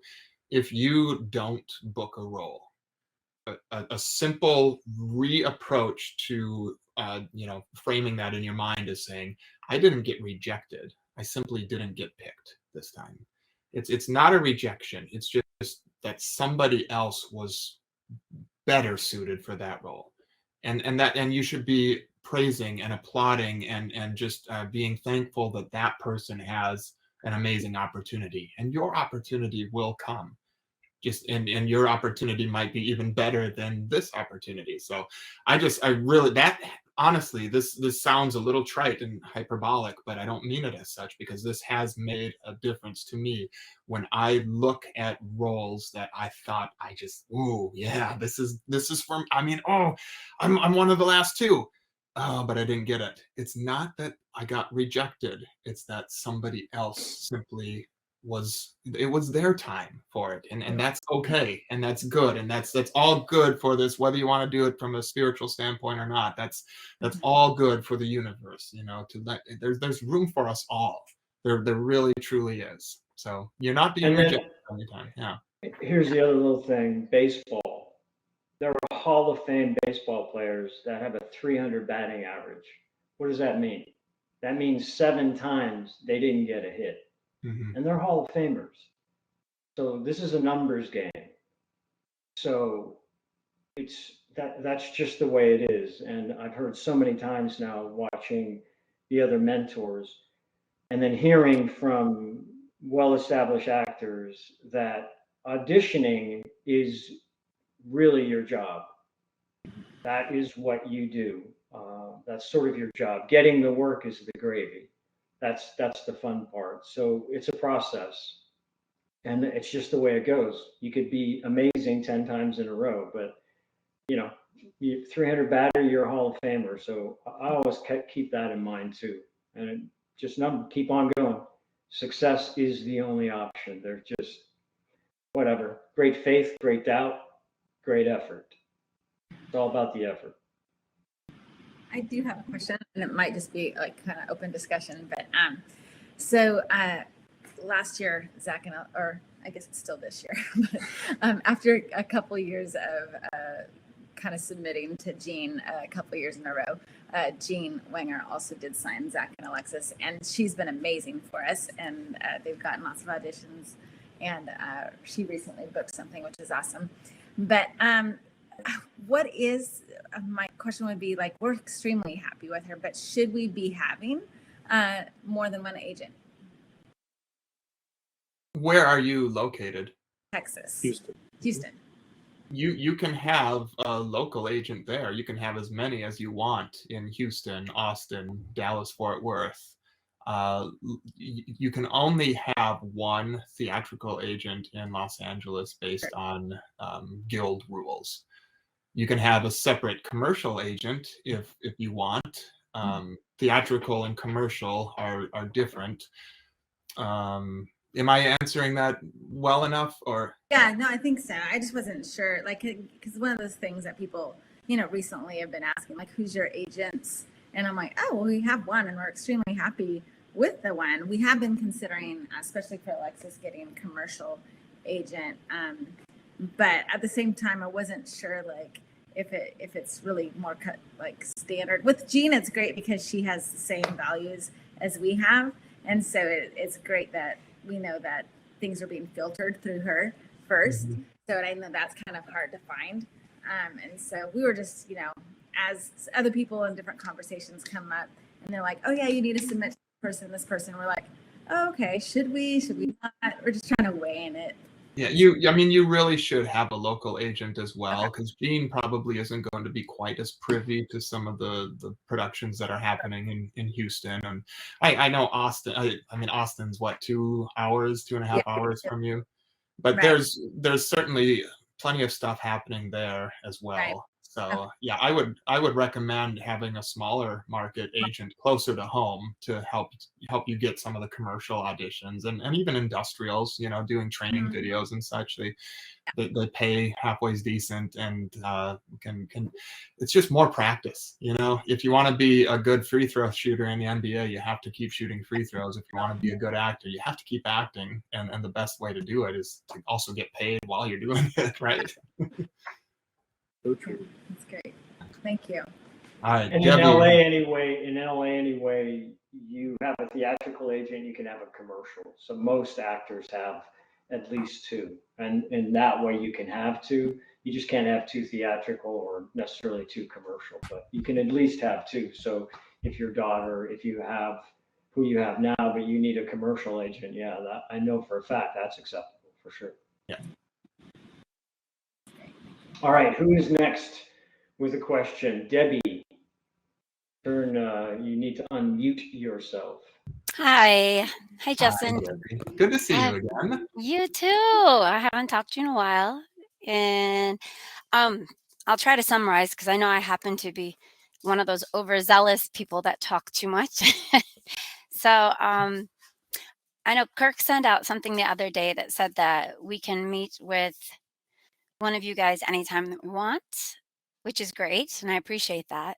But I was wondering, I'm sorry if you can, I have to be out with my horses for a reason, so I apologize for that. But my question is, one, personality. I know you mentioned personality and being overzealous, and that can come off as being annoying sometimes. Sometimes it can come across as great. Sometimes it can come across as the opposite. And I didn't know if that would be something that I could, or any of us, maybe nobody else struggles with this, but we could meet with you about, like, where you would be very honest, like, this is something you do great at. This is something that is something that's a learning gap that maybe you need to overcome and not come off so strong or something like that. And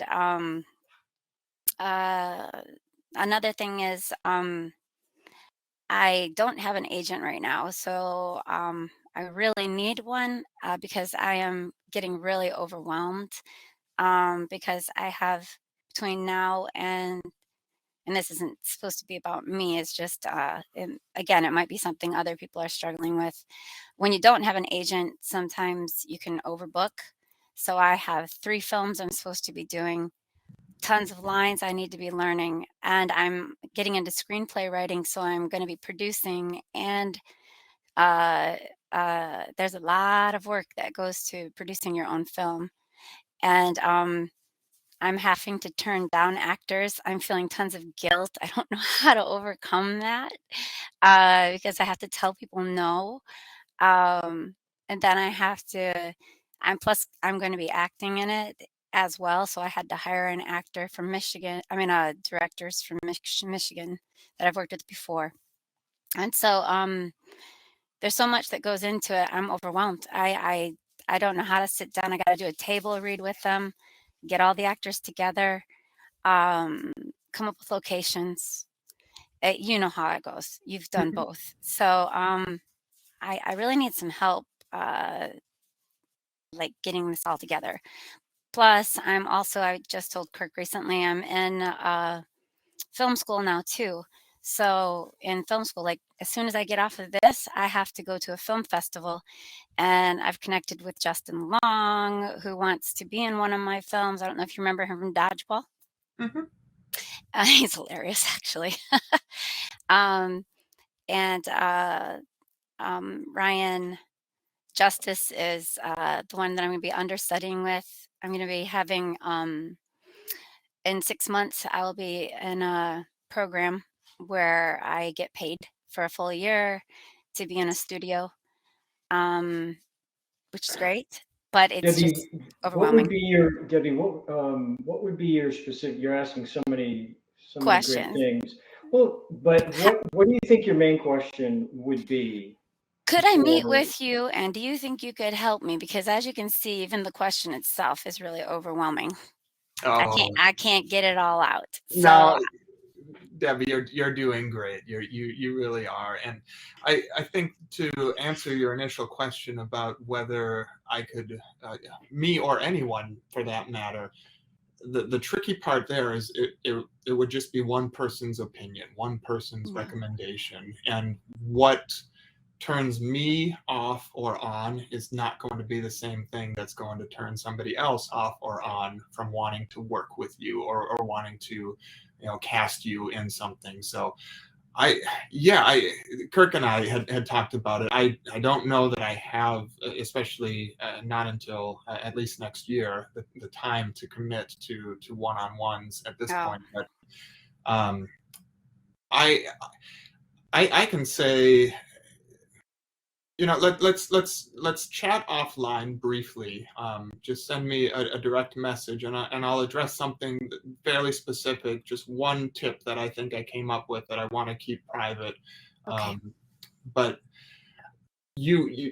I would say publicly, careful with the word overwhelmed, and here's why I say that.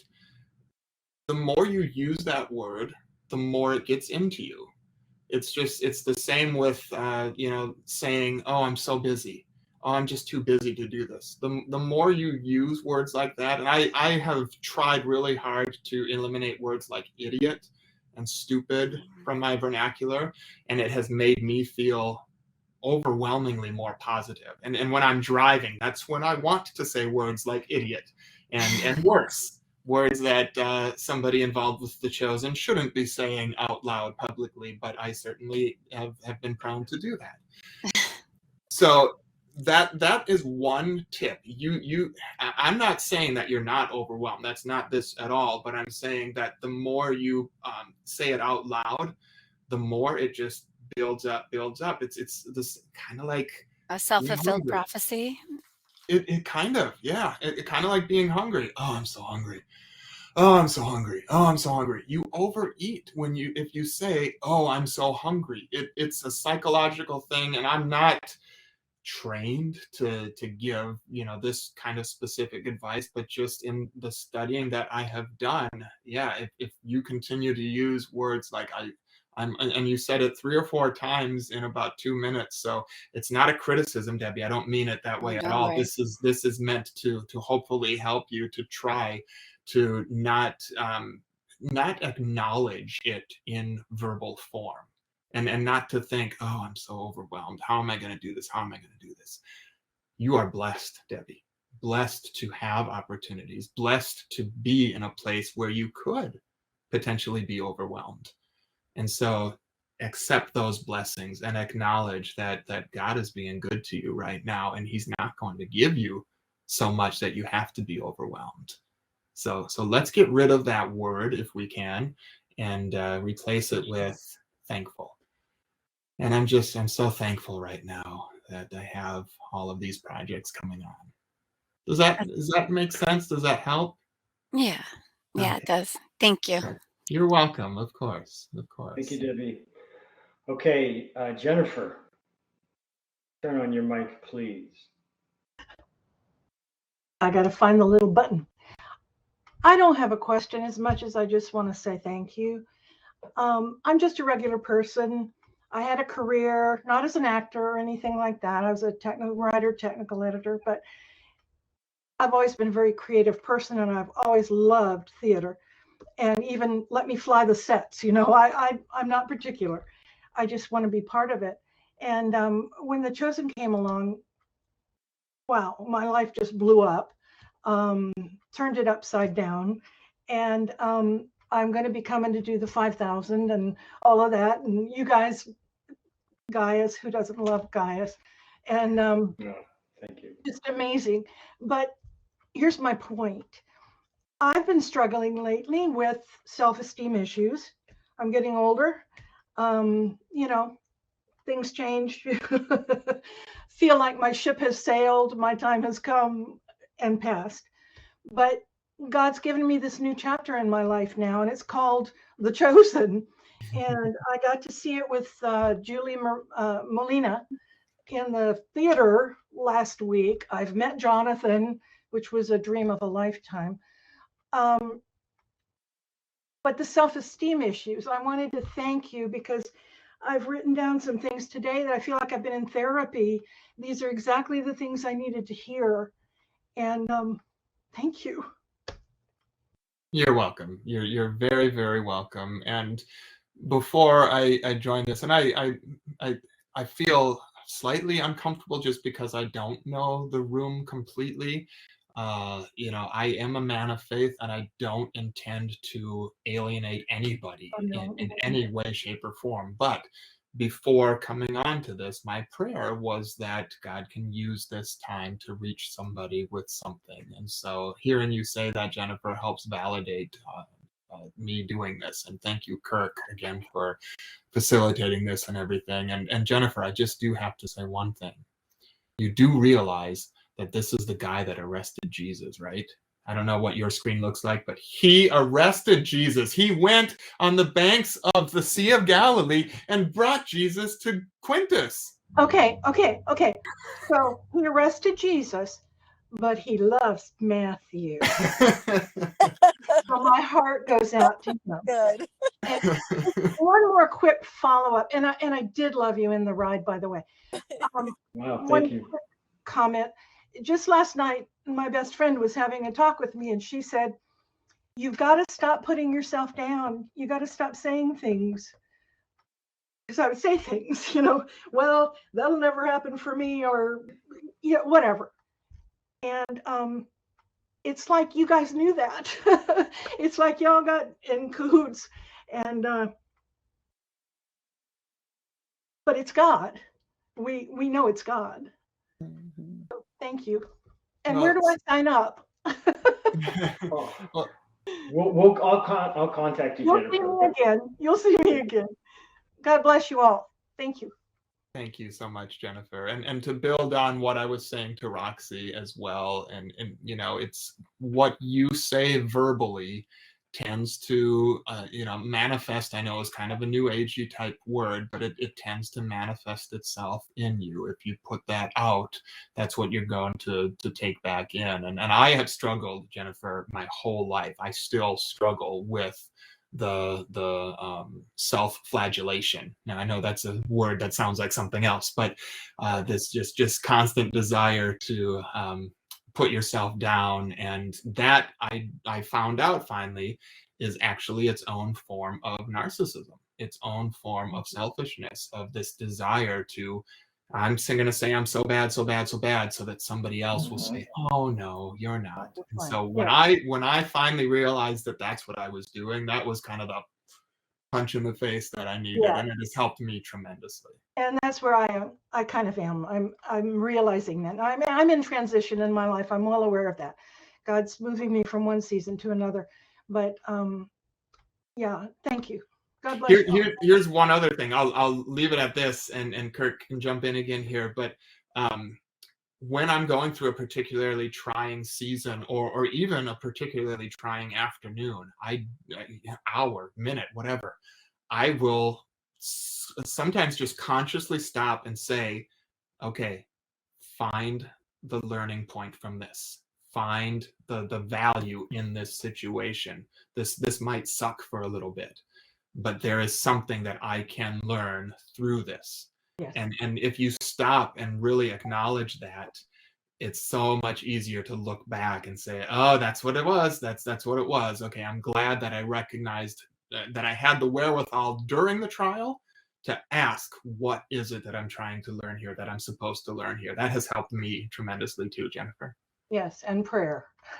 For sure, for sure. Yeah, lots of prayer. Come out from Jonathan Rumi about prayer, and it works. You know, I always knew it worked, but it's got more colors to it now since I've been listening to him. Thank you. Jennifer, if I could add one thing. First of all, Jennifer signed up and then she wrote us saying, I don't know if I should be here. I don't want to take somebody's spot. And we were writing back like, you must be here. Of course you have to be here. That was you? Well, it's a combination of me and the team and so forth, but that's one thing. But yeah, we're all grateful that you're here. I like tools. I like a way to try to overcome something or solve something. So I'm just going to throw out one idea. Yay, thank you. That is to be interested. In other words, oftentimes, as an actor, I'm more interested in them than I try to forget myself. And the quickest way to forget myself is to be interested. I don't want to be interesting. I just want to be interested. I don't want to get attention. I want to pay attention. So I find the same is true in life. If I'm getting too caught up in myself, the easiest way out of that is to go over there and focus on other things and other people. How are you today? And like take it all off of myself. And then I'm not replaying a script in my head over and over again. That's one thing. And the other thing is we're not really our minds, really. We're the ones who watch our mind. We're the watcher. That's nirvana. That's God. In other words, our mind is a collection of people, places, and things, and parents, and society, and it's like this BuzzFeed thing that's going through our head. We're all the person who steps back and go, oh wow, would you look at that? There my mind goes again. Wow, that's interesting. Wow. Be the witness of your own mind, because that's who you really are, that person who's at peace and is the watcher, who's interested. And it's the fastest way out of self. And it's also, everybody wants to be heard. Everybody wants to be loved, and do that. And everything else takes care of itself. I know that sounds a little cliche, but no, and I've actually, God has been helping me with that when I go into a store, just in regular life, and I say, how can I help? Right. How can I help this person? Yes. How can I, could I compliment them on their outfit? Could I help them pull this down off the top shelf? instead of what do I get out of it, it's like, how can I help? And Yes.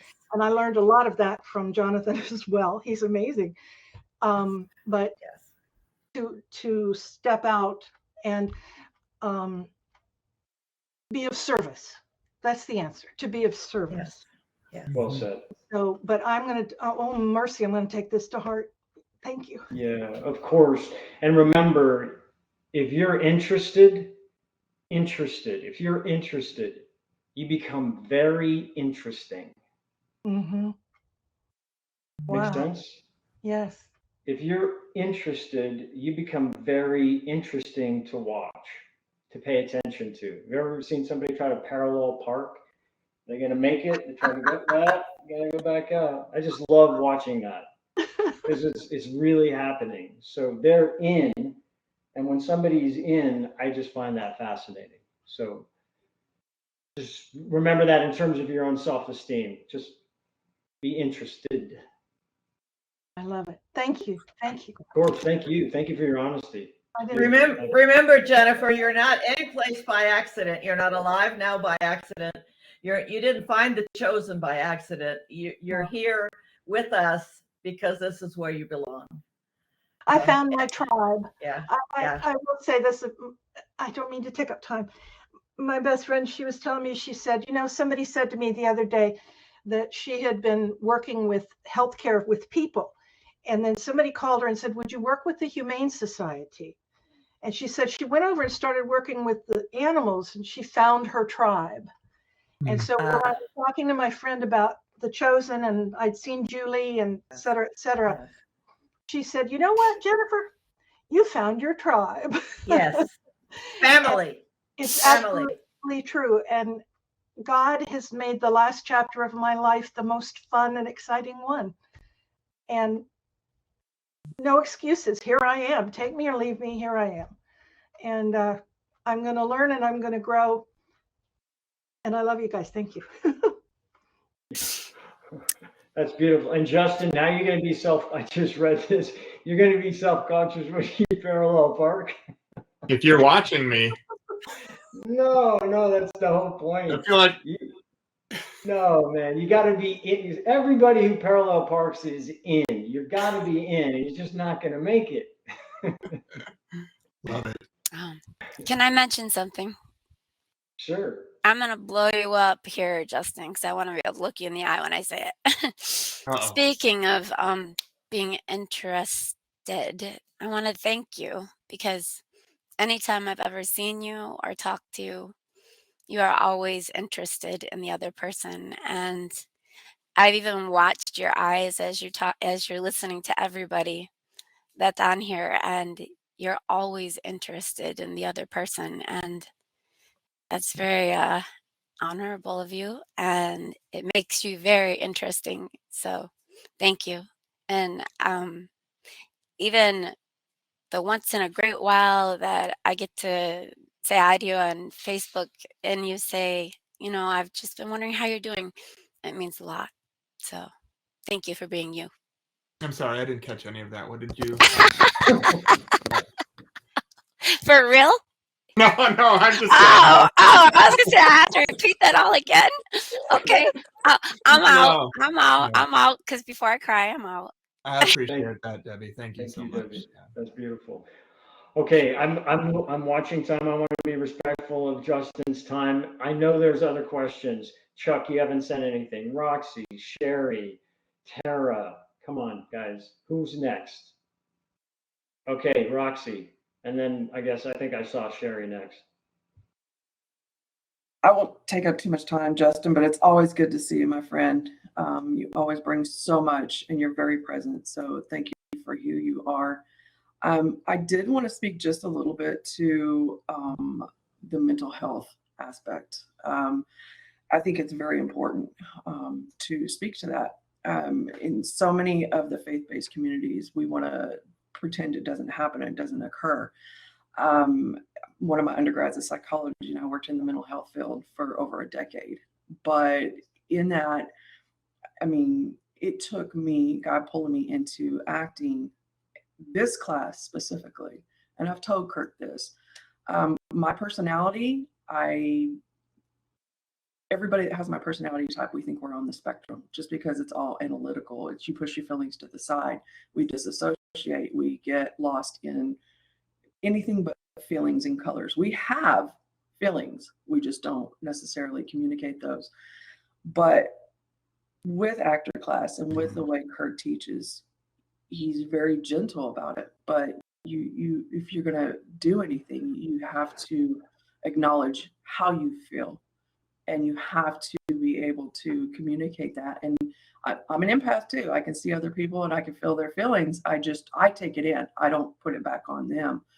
And so with that, I've realized I had to deal with my own trauma bonds, my own trauma responses. In the last year of going to Kirk's class, I told him how instrumental he truly is in going to his class.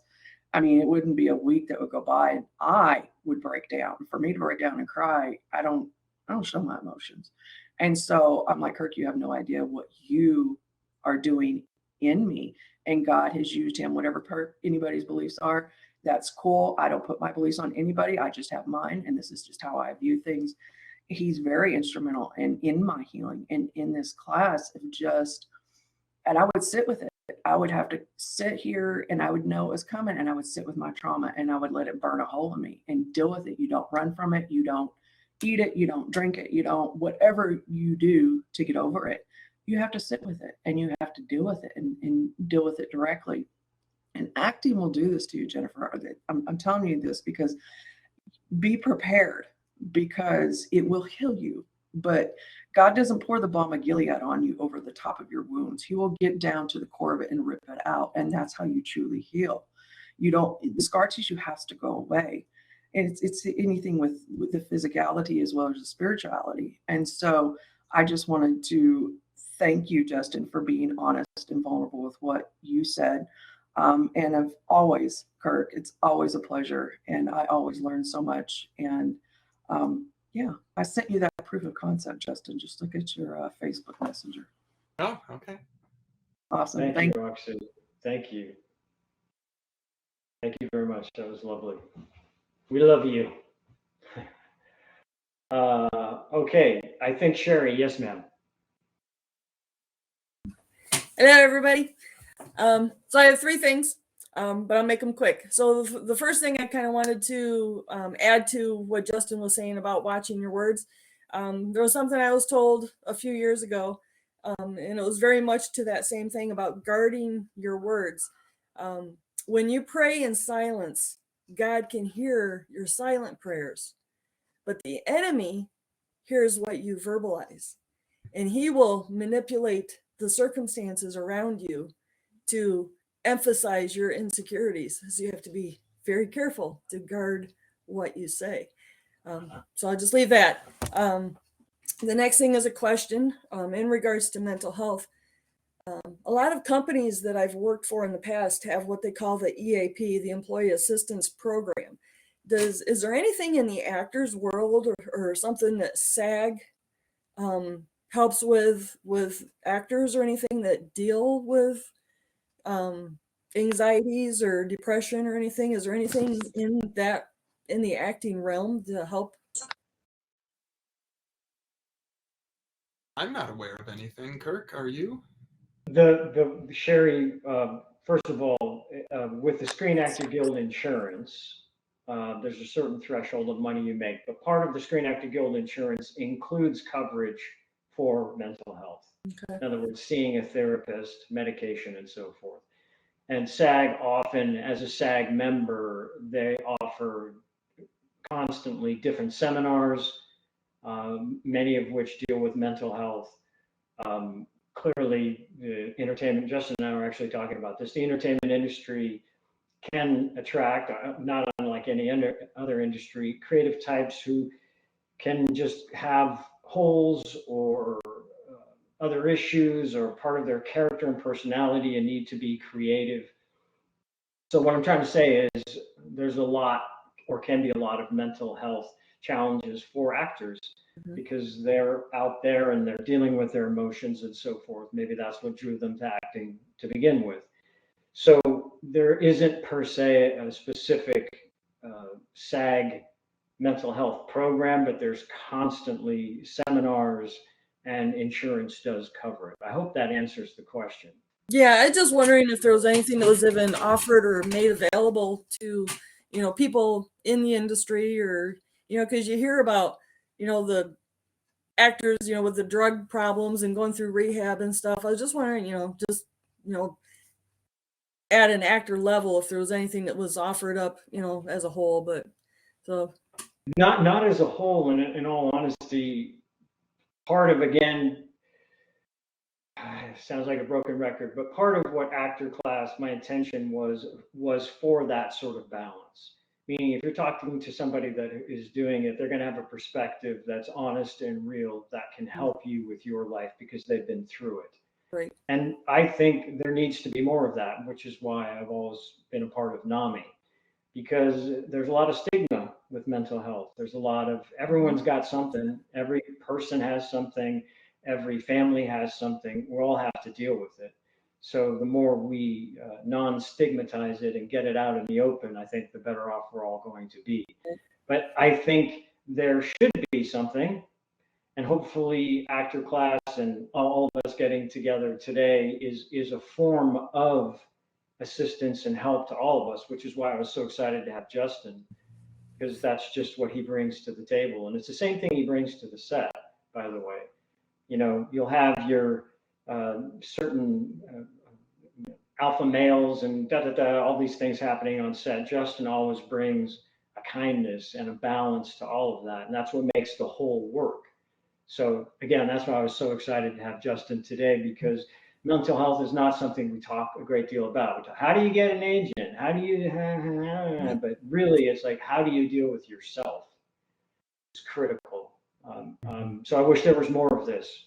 And at some point, maybe in the new year, Justen would be available and you could talk to him more. You can talk to any of the mentors, actually. If you ever want to talk to me one-on-one, that's cool too. I'm not licensed, nor is Justen, but all of us have a great deal of experience. So yeah. So and then my last thing is on the note of mental health. I was actually involved in making a film earlier this spring that's called Hard Road to Happy, which hopefully is going to be releasing in the spring. And that is a movie that is specifically addressing depression and suicide and the promise of hope beyond it. So kind of be looking for Hard Road to Happy around Easter time. So thank you, Sherry. And you had a very deep experience with that, if I recall. Do you want to share that real quick? Weren't you in a scene as background and something happened? Yeah, actually I was in they filmed 2 different funeral scenes, and as a background actor, just a person in the audience, of the funeral. I guess I was kind of touched personally by it because I've had suicide in my family. So even sitting as a background extra, just watching what was going on, the actor and the emotion and stuff that was going on, you kind of start, as you're participating in it, it becomes real to a point, so it was a really kind of a surreal experience to sit and watch it. And it's different when you're on a movie set, because you got the cameras and they're cutting and starting and stopping. But, it's like every time the cameras would roll and the actor would start saying her lines, that those feelings start coming up, so and of course you never know when the camera's panning. So, you've got your tissues and you're in a funeral. So you're supposed to be, doing all this stuff anyway. But, when it starts getting more real for you, it's kind of easier to do. Well, that's a perfect example of being yourself. Mm-hmm. Sherry, under imaginary circumstances. Yeah. And that's what we're looking for. In other words, don't be an actor, just be a human being. Just let the moment be. Yeah. Yeah. It's not about trying to be an actor. It's just about trying to be a human being under imaginary circumstances. Mm-hmm. No acting. Anyway, thank you for that, Sherry. Let's see. Did you have anything to add? Sorry, Justen. No, I didn't. Okay. Chuck can't talk, but I want to give a shout out to him. He has a red carpet event tonight. So go on, Chuck. The movie he's in is on the red carpet tonight. Wow. Congratulations. Do you want to type a question, Chuck, in the public chat? No. All right, I read that. Anybody else? Wow, we've kept you so long, Justin. Does anybody else have any questions, any comments? I'll add a comment. I can't wait to go play this little game where you have somebody stand to the side and ask the general public what they think of that person. That's going to be so much fun. We're taking that one on. Yeah, it's a really interesting thing. I'm sorry, Justin, go ahead. No, just careful where you do it. Oh yeah. Oh yeah. Like Well, it's fun to do it in a lot of different places, but yeah, you got to be careful. But it's interesting. It's really a fascinating tool. I wouldn't go to Lambeau Field wearing a Bears or Vikings jersey and ask them. Bad move. Yeah. Good point, Justin. I'm so blown away and personally grateful for you being here today. And like I said, I think in one of the posts, you're a soul, not just a human being. You're kind of like a walking soul. And so I'm grateful for, on behalf of all of us, that you came today and bared your soul in the way you did. That's not easy to do, and especially as a man in this world, in this day and age. You know, men are taught not to feel and not to be honest. And so I admire and applaud your courageousness and your willingness to share with all of us today. That said, I don't do it every time, but I think it's cool if you get the last word. And I don't mean the last word, but we would love to hear your sort of, I'll put it to you this way. If you were to give one or two pieces of advice to anybody in this industry, one or two pieces of advice, and that's it, what would that be? Well, the biggest thing is none of this defines you. Kirk isn't an actor. Zach, you're not a director. Roxy, you're not a script consultant. Sherry, you're not the head of the Chosen auction group. I mean, none of these. Those are just pieces of you. Those are parts of you. You are a person. You are a human being. You have a higher calling, a bigger purpose than to be on camera or behind camera or anything like that. So always keep that perspective, that no matter how much success or lack thereof you have in this industry or any industry, that doesn't define you. We've kind of gone off the rails of having one of the first questions when we meet somebody. Oh, hey, what do you do? I parent my kids. I love my wife. I pick up garbage from the ground when I see it and carry it to a garbage can. It just drives me crazy. Garbage that's 6 feet away from a garbage can. But just don't put too much value in what you do. Just put the value in who you are.